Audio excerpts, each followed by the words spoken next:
Hi, everybody. Welcome to another edition of Toggl Academy. We're super excited to have you guys here, and we're super excited to have Rachel here to deliver her presentation. So the topic today is basically all about getting those deals that are stuck in the pipeline out of that pipeline. You know, these days, the economy is kind of wonky. No secret there, a lot of conversation about that, and there's a lot of fear in the industry.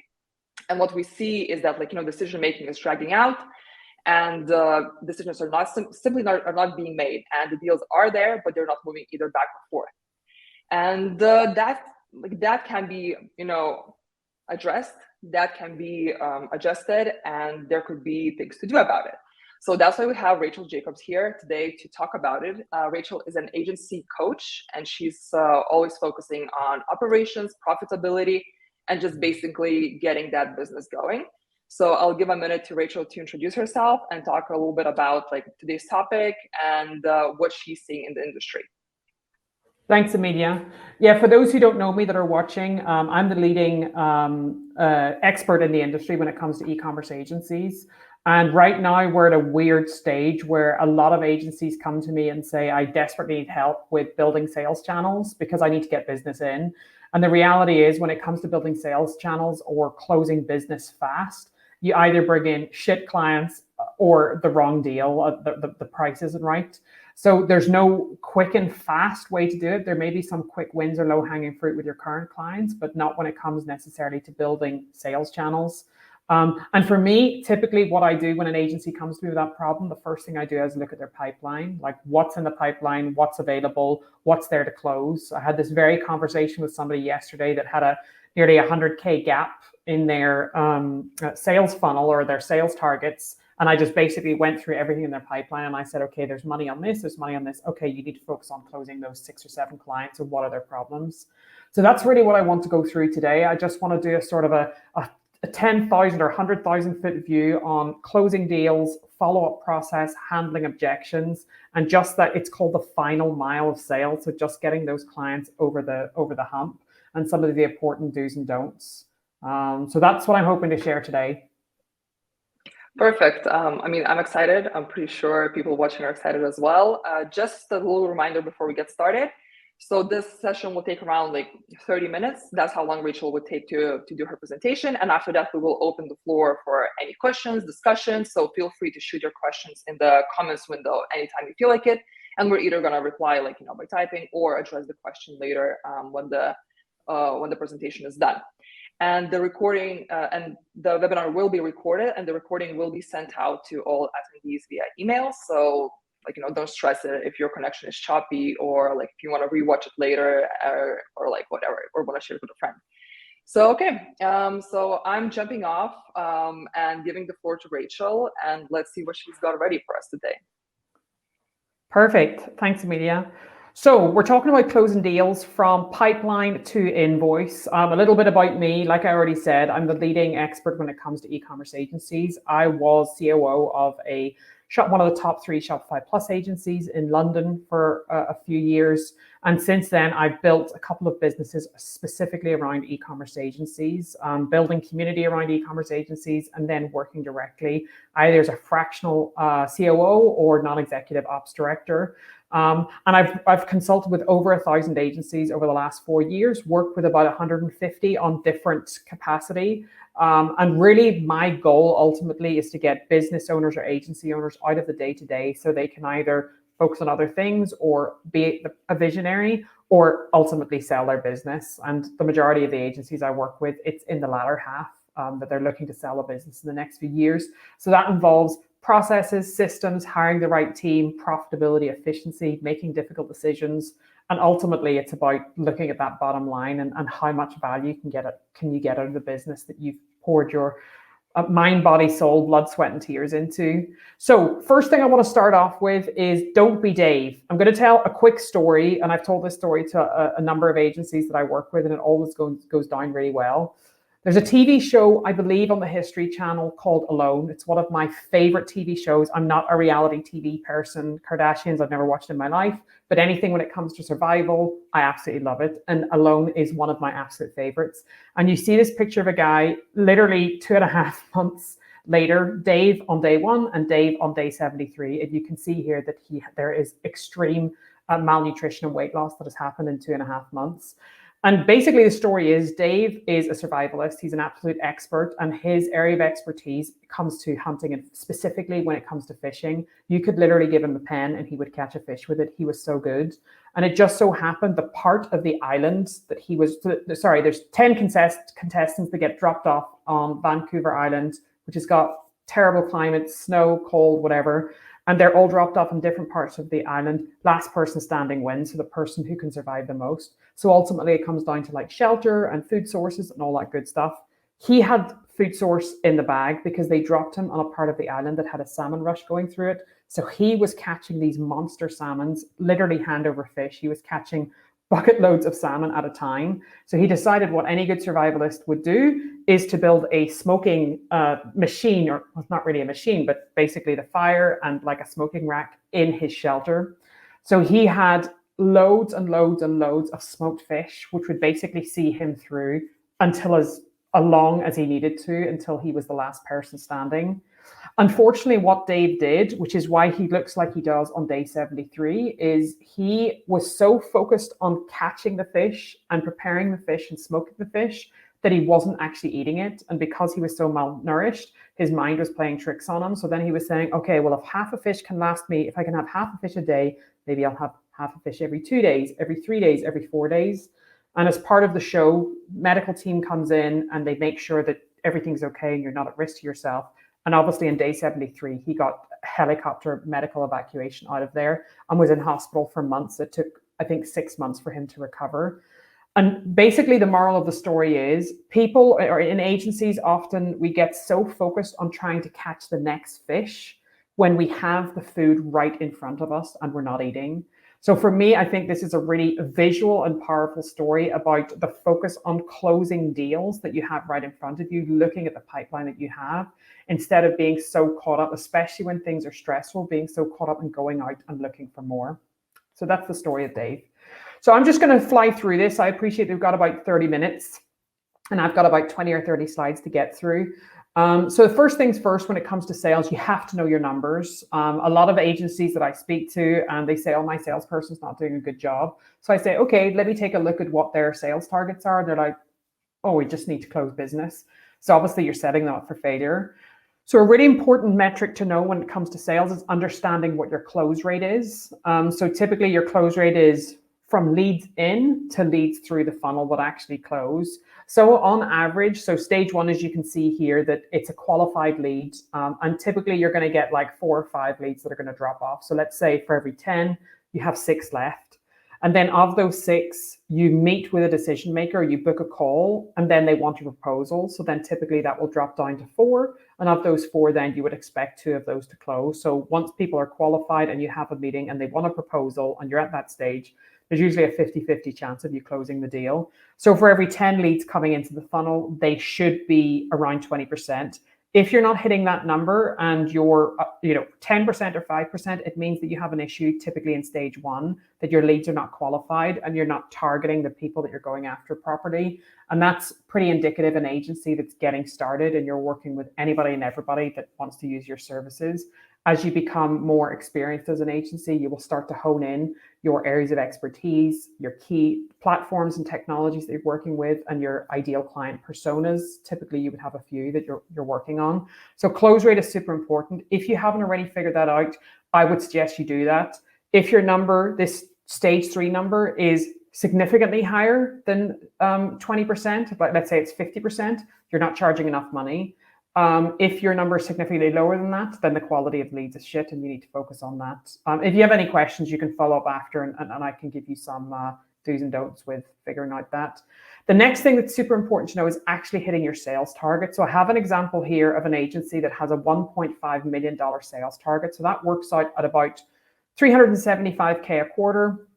You could break that down on a monthly basis, but typically I would recommend an agency focus on quarterly sales targets versus just monthly. If you're focused on monthly sales targets, again, you're probably working hand to mouth every month and you're not seeing big picture, and that's indicative of a smaller agency. So we have a sales target of 1.5 with a 20% close rate and a time to close of about 6 weeks. So that's for the profile of this agency. It takes 6 weeks to get a lead through the funnel. 2 in 10 or 1 in 5 typically closes, and they're looking to hit 1.5. So based on this number, the agency needs to have every quarter 1.875, so roughly $1.9 million worth of business in the pipeline.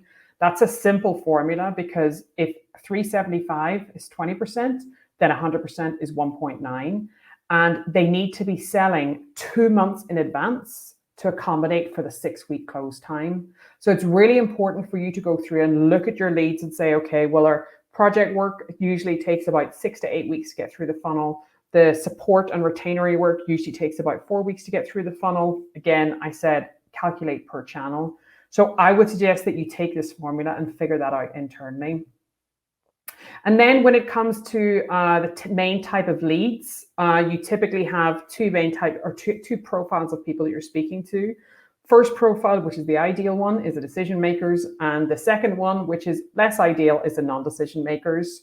And when it comes to closing a deal with decision makers, it's pretty straightforward. You're pitching directly to the decision maker, and you can handle the objections in real time and get that lead or get that project or deal over the line much quicker.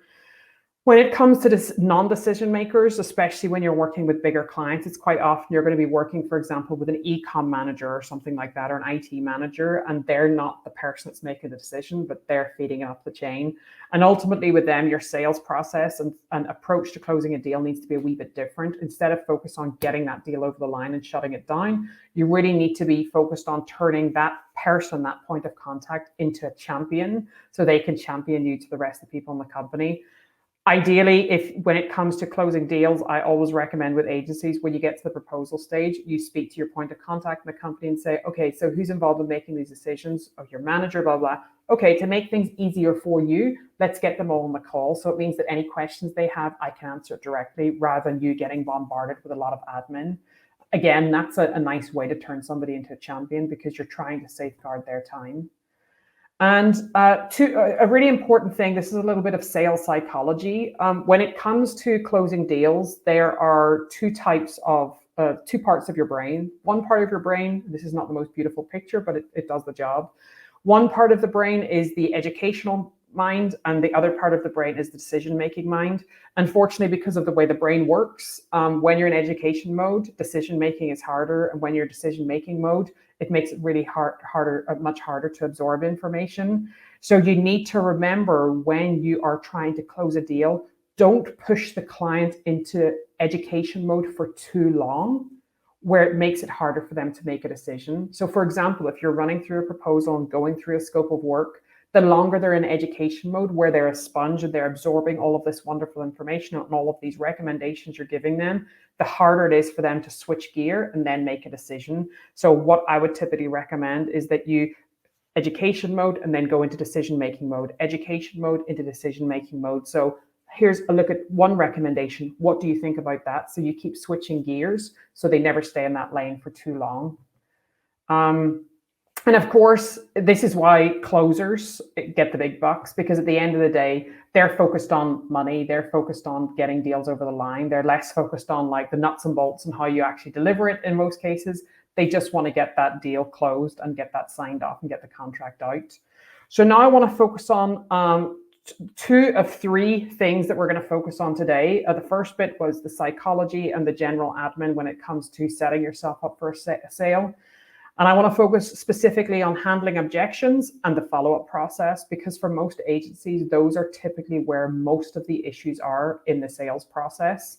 So when it comes to handling objections, typically you have similar kind of issues in the sales process. First thing is trust.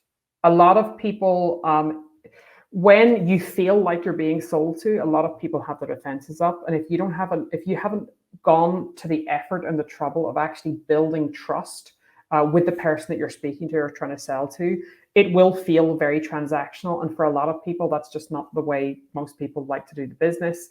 I am not a salesperson by any stretch of the imagination, which doesn't stop me from running two seven-figure businesses. It doesn't stand in my way of being able to do that. But it's because I know my audience and I know the pain points and I have solutions and I have examples and I have testimonials. So I don't really have to sell anything. All I have to do is just make sure that the vibe and the trust is right between me and the other person, that we're going to be able to work together. Actually being able to fix the problems is not my issue, because I have a plethora and abundance of people that I've worked with that can testify to the results they've got from me. But I need to make sure it's a good fit for me and a good fit for them. Information, this is another one. A lot of people just don't provide the right information. I spoke to an agency recently where they had pitched to a client had come in specifically for a standalone project, like a website build, website redesign. It doesn't really matter what it is.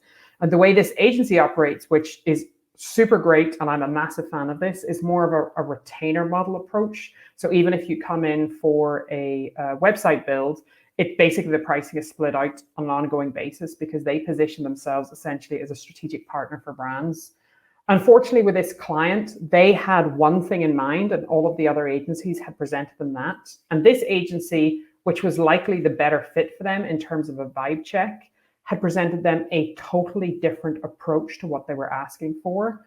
But there wasn't enough information for the client to be able to understand the difference between what they asked for and what they were being presented. They were just presented with something different. And unfortunately, they ended up going with somebody else and will most likely come back to this agency because the vibe was better, the recommendations were better, but it was just so different from the expectations and not enough information was provided. Another thing as well, which absolutely baffles me, I don't know how many times I have to say this to agencies, you need to get the budgets up front.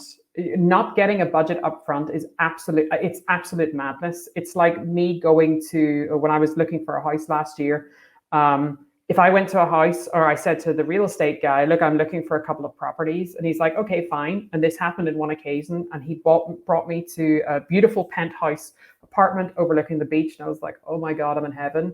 And then he turned around and told me it was a 7-figure property. I nearly threw myself out of the top building because I'm just like, absolutely not. So expectation and reality were totally off.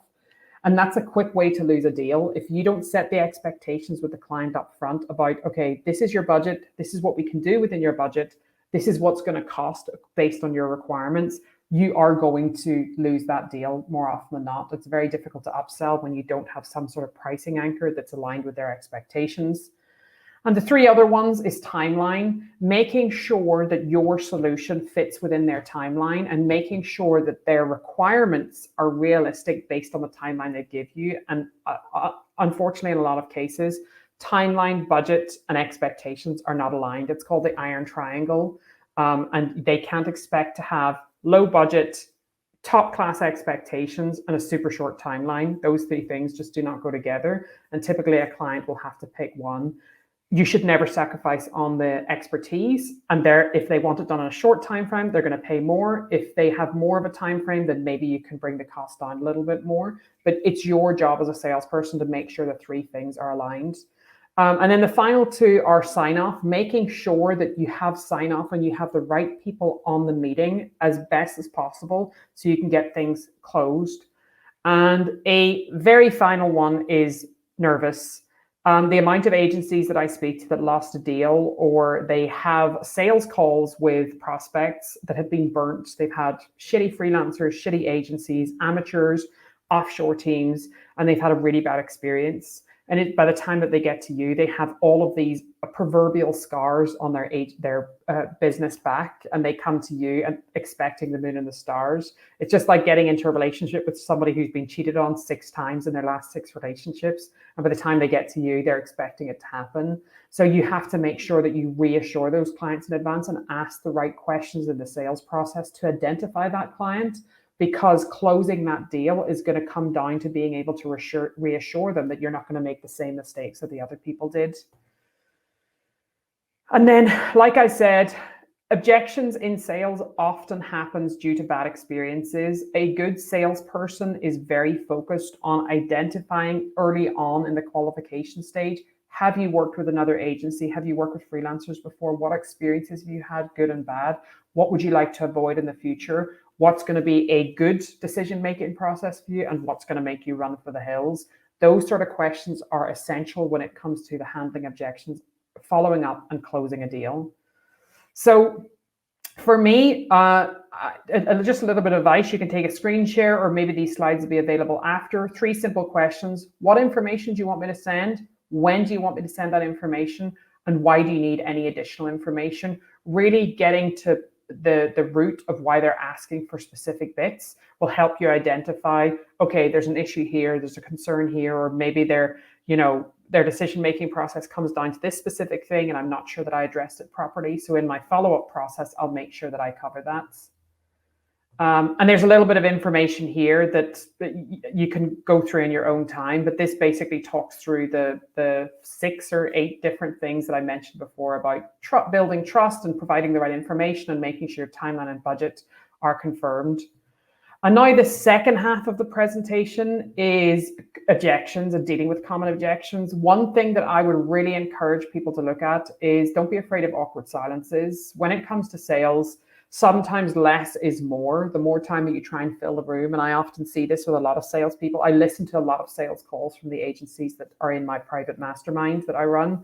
And sometimes it's just like there's just a lot of noise and a lot of rambling. And it doesn't allow the other person any room to really communicate or think or express themselves. And the more you say, the less you listen and the less that they're able to communicate with you. And in the sales process, it's more about them.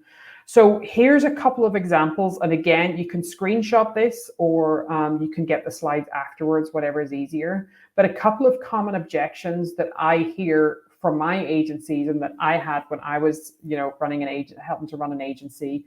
Let me check with my partner. That's a really common one. Let me have a think about it. And here below, I've got some examples of how I would respond. Let me check with my partner. Do you want us to get on a call together? When do you want me to follow up? Is there anything that you need me to share so you can share that with your partner? It's those sort of things to make their process easier. Let me have a think about it. Just be direct and say, is there something I didn't cover in this? What else do you need to think about? Is there something here in the presentation or the proposal that wasn't aligned with your expectations? Be direct. I don't have the money. If they don't have the money, then it's probably your fault that you didn't qualify them. I'm not sure I have the time to dedicate to it right now. So again, that comes down to reassuring them on your process. Do you offer a guarantee on results? You're not a wizard, absolutely not. But what you can guarantee is what you're proposing is what you're going to deliver. And I could get it done cheaper elsewhere. Hopefully you're in a position that you're not working with clients that are looking for the cheapest deal.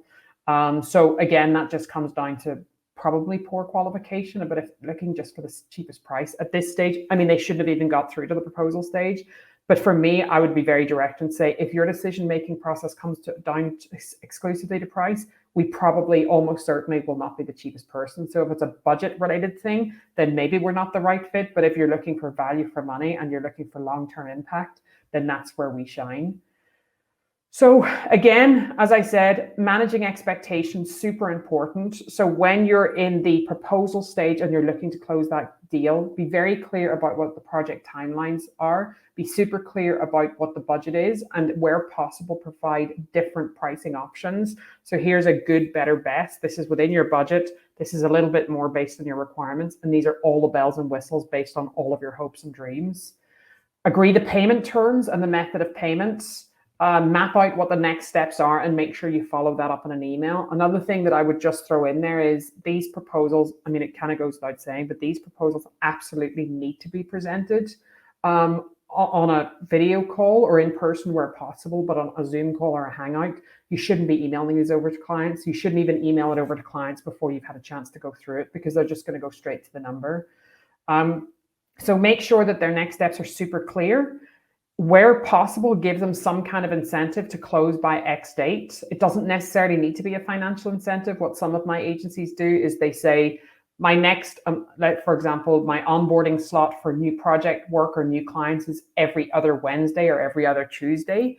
And next week is full, but the week after is available. And that will allow you to hit your timeline. If you don't get back to me by next Monday, then I can't give you the next available slot, which means it pushes it out by another 2 weeks, which means your deadline is going to be impacted by 2 weeks. So in order to hit your timeline, then we need to hit that onboarding slot. So it just gives them parameters to work within. I implemented that with an agency, one of my first agencies years ago, and it actually reduced their time to close by 65% within a couple of months. So it's super impactful. And like I said here, really clear deadline on sign off and consequence of not signing off. If we don't hit this date, it's going to impact your timeline. And then follow-up process. I'll just fly through these super quickly. The follow-up process, just on average, sales typically takes between 4 and 8 touch points to close a deal. So make sure that your follow-up process is actually built into the sales process. So there's 4 different things that I want to focus on when it comes to following up. Sharing insights, emphasizing value, being very specific about next steps and expectations, and education. So sharing insights is super easy. I do this with people that I'm speaking to from time to time, where I've spoken to an agency with a particular problem or a particular challenge, and perhaps I see something on LinkedIn that I think would be relevant to them. Even though they haven't got back to me on a sales conversation that we've had, I'll still follow up with them and said, oh, I saw this webinar about X issue. I thought you might be interested, or I came across this article, or one of my agencies sent me this. You might be interested. And more often than not, I will trigger them and say, look, I'm super busy right now. It's me, not you. Which is very rare that I would hear that, but it's me, not you, and I will get back to you. Or if they ghost you, then you know they're done. Sharing insights. Sharing insights was the one I just explained. Emphasizing value is pretty straightforward. It's really focusing on how much value you intend to bring to their business and what a projected return is going to look like. And then education. When it comes to the education piece, it's just really communicating or sharing insights with clients about why certain things are necessary. So for example, if you've pointed out to them that their conversion rate on their product development page is much lower than the average, and you come across an article that talks about the impact of a low PDP conversion rate, sending that over to them saying, oh, I remember we were talking on our last call about this issue or this concern that you had, and I came across this article that might be useful. Let me know when you're ready to reopen that conversation, because you could be leaving a lot of money on the table. And then finally, just being super specific. And for me, being super specific comes down to how you qualify the leads. So I call it the 3 I's: issue, impact, importance. What is your issue? What impact is it having in your business? And how important is it to fix? So for example, if an agency comes to me and they say their issue is their profitability is shit, what impact is it having in your business? I'm working hand to mouth every month and I rarely have enough money to pay payroll. How important is it for you to fix? If I don't turn this around, I will not be able to keep the business going for more than 6 months. So for me, when I look at that and I look at the profitability and I go through the numbers and I say, well, based on your team, you should be able to easily hit 150K a month, and you're currently billing, let's say 100 to make it easy. So that's 50K that's outstanding.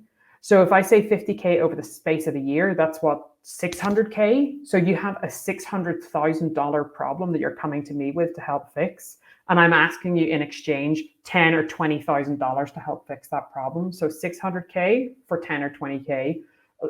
Does that not seem like a fair trade-off? So having really clear anchors and numerical values where possible. And I think that's just about it. I managed to fly through those presentation slides in record time. I think 30 minutes is probably the quickest I've ever gone through a presentation.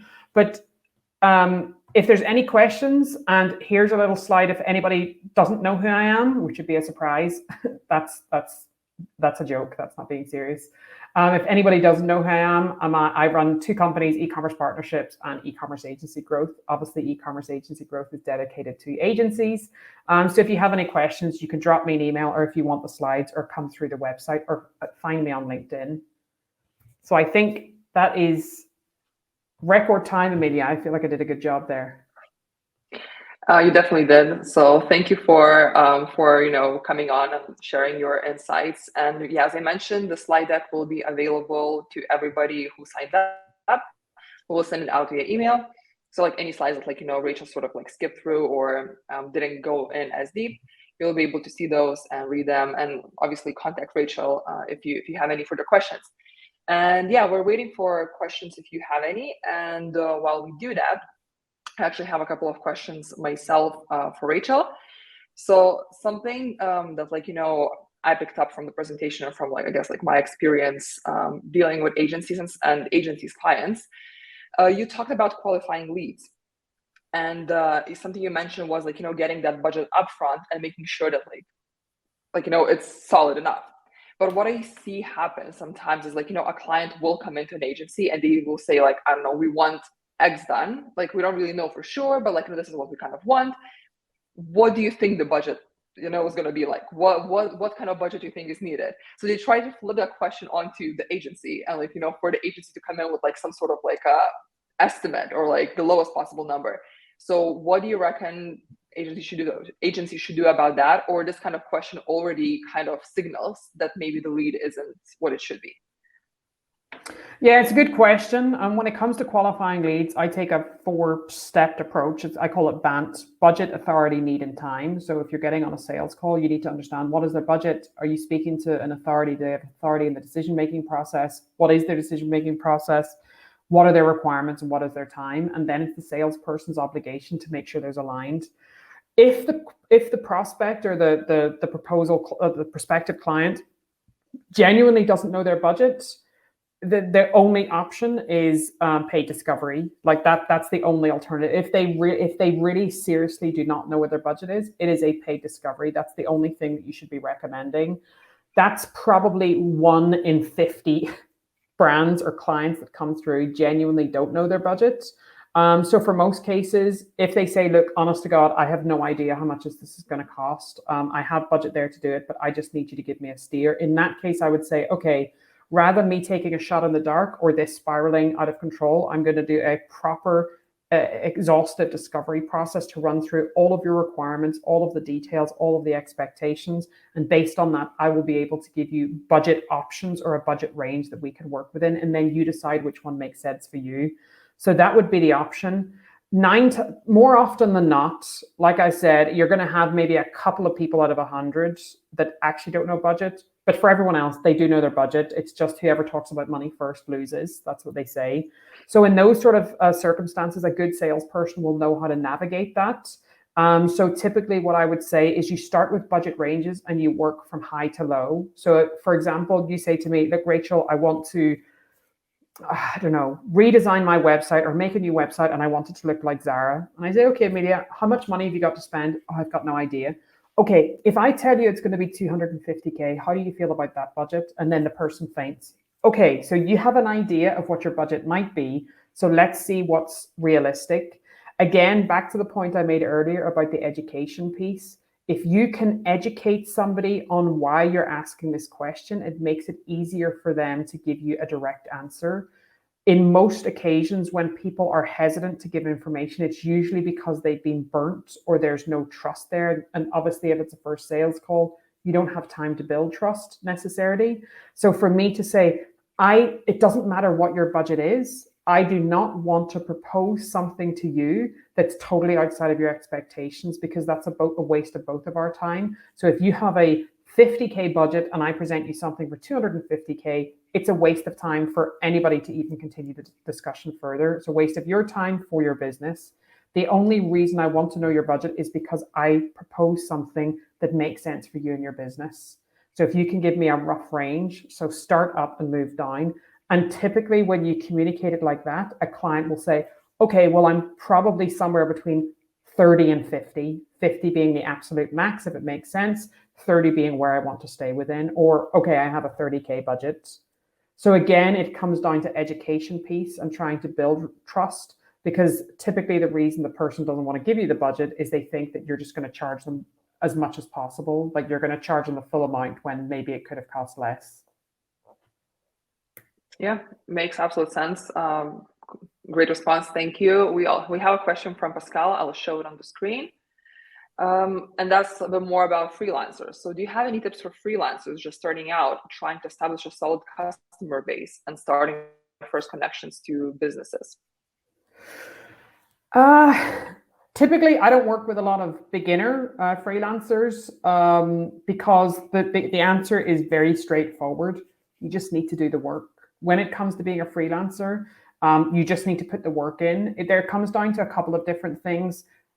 I think the number one recommendation I could give is niching, really knowing either what you're offering or who your target audience is. I think that's probably the most beneficial way to get traction quicker.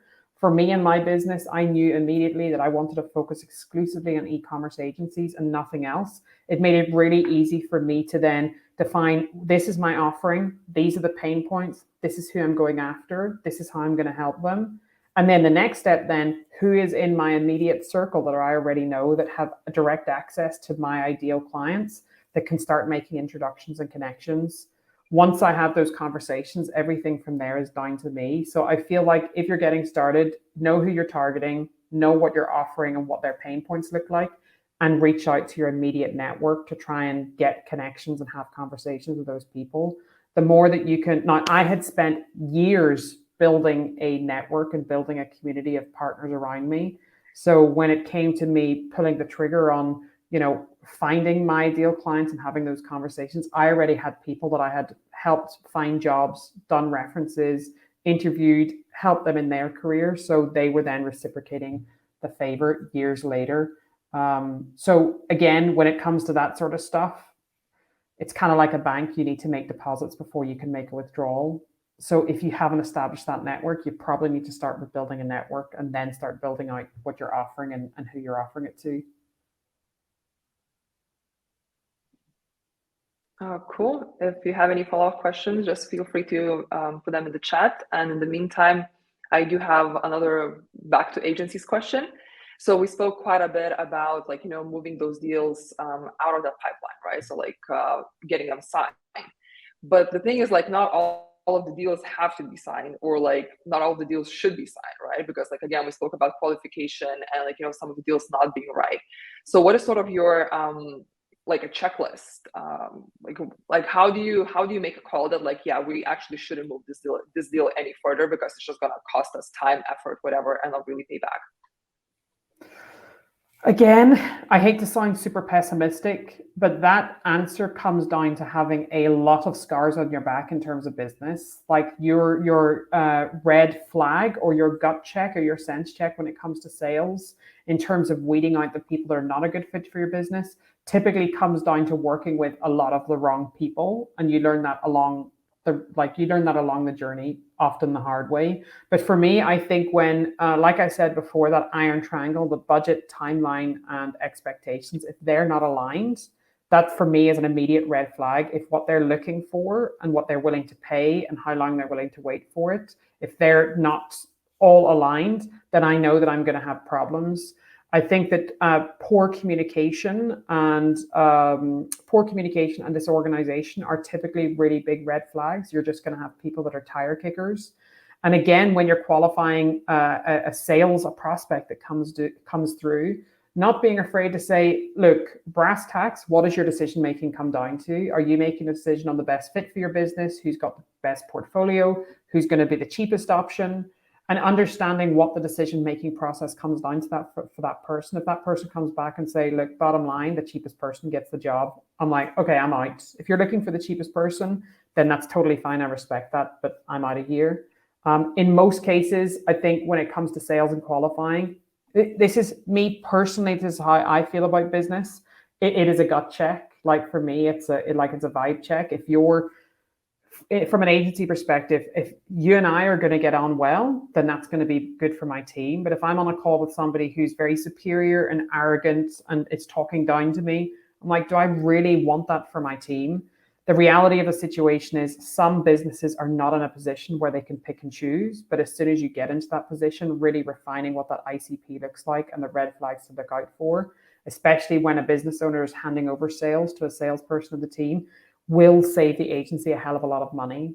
I brought on a project years ago. We had an emergency rescue project come in and the girl said, I've got a 6-week timeline, 45K budget. These are my requirements. And all we saw was the 45K budget in 6 weeks. And we're like, Jesus, that's like 15K every 2 weeks. That's amazing. Like that's a great amount of money. The project, and she said, everybody else has said no. So timeline and budget and expectations were not aligned. Everybody else said it wasn't possible, but we had our superhero capes on and we thought we're the ones that can nail this.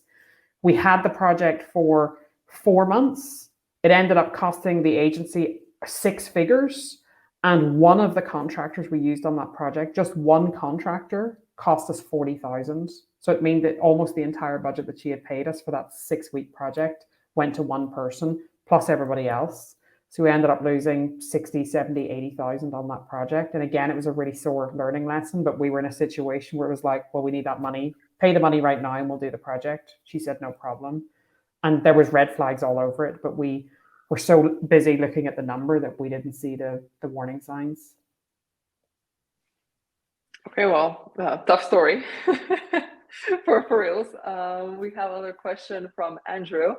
I'll put it up on the screen. And how would you recommend keeping in touch with potential clients who are sitting on proposals and are intentionally, hopefully not intentionally, internally slow, but without annoying them and smoothing the path to closure? Yeah, I think in this case it's a good question because especially when you're working with bigger businesses that have a longer internal procurement process, then things just take a little bit longer. And again, that comes down to, so we said the 2 profiles of buyers where you have the decision makers and you have the non-decision makers.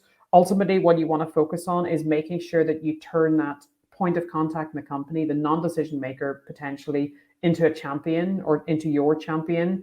So just staying on top and saying, look, even if I don't want to bug you, but if you just let me know roughly what your timeline is, I don't want to be sending follow-up emails all the time and annoying you. I know you've got other stuff to do. And just setting some sort of like timeline or anchor that you can work towards and say, okay, let's just say end of the month. Shall we schedule to have a follow-up call towards the end of the month? So that gives you time to discuss stuff internally. So that's one good approach. And another good approach as well is, like I said, on the follow-up section where you're providing education piece, maybe there's articles you've come across. Staying engaged with them on LinkedIn is super important. As a salesperson, you should be connecting with all of the people that you're having conversations with. So if they're posting stuff around LinkedIn, making sure that you're staying top of mind with that person, that you're, oh my God, this photo is amazing, or this article is super great, or I'm really excited with this webinar you've got going on. And just make sure that person is like, oh shit, I need to get back to Rachel. You know, I forgot, or need to get back to Andrew. I need to let Andrew know, or I need to follow up with him. So that's what it comes down to. If you're in a situation where it's just like straight up ghost, or the person is just not getting back to you, in most cases, if they're not going to get back to you, then like I said, you use the 3 I's: issue, impact, importance. If in the sales process you've really identified the issue, the impact on the business, and how important it is for them to fix, then you can reverse engineer that information when you're trying to follow up with them. But I think you have to set a certain time limit and look at your previous deals and say, okay, if a person doesn't get back to me in 8 weeks, then it's probably dead. And then I would just add them to a newsletter list or an email list that goes out once a month, so you can try and stay top of mind for them as and when they're closer to making a decision or another project comes up.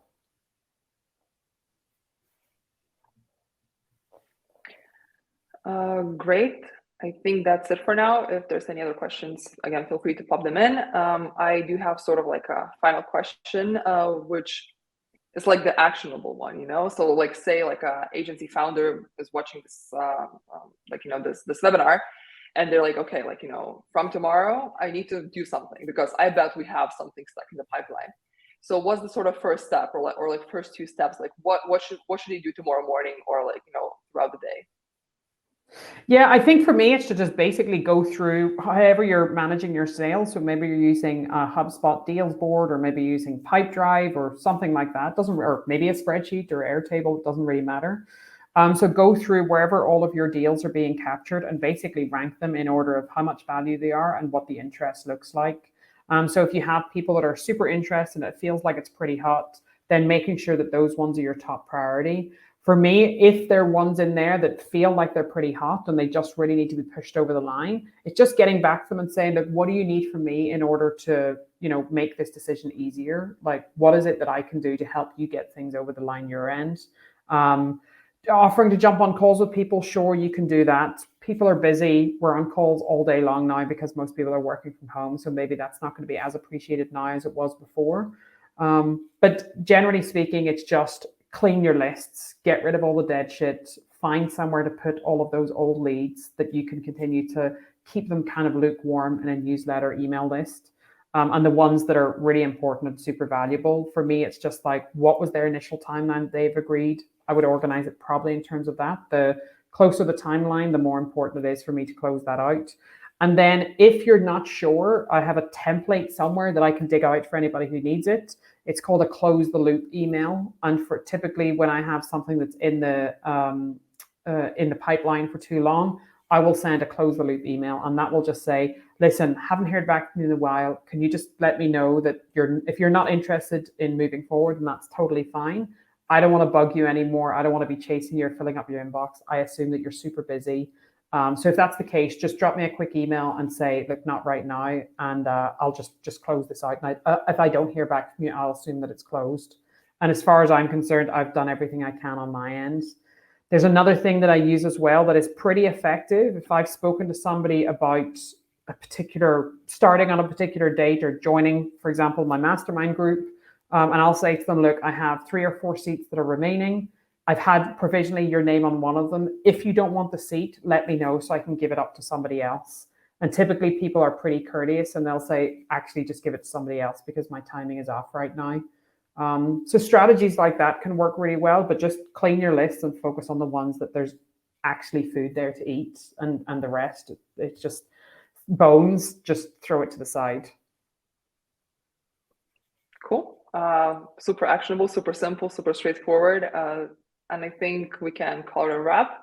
So thank you so much for coming in to this webinar, to sharing your experience and just, spending your hour with us. And thanks for everybody who joined to listen as well. We appreciate it. As I mentioned, again, everything will be sent out to all the attendees. And the same goes with upcoming episodes of Toggl Academy. We will also share that information so you don't miss it. And we do have another episode planned out for the end of June. So stay tuned. The information about that will be out soon. And that's it from me. Thanks again, Rachel. It was a pleasure having you. And I'm wishing everybody a great day. And I hope to see everybody on the upcoming episodes.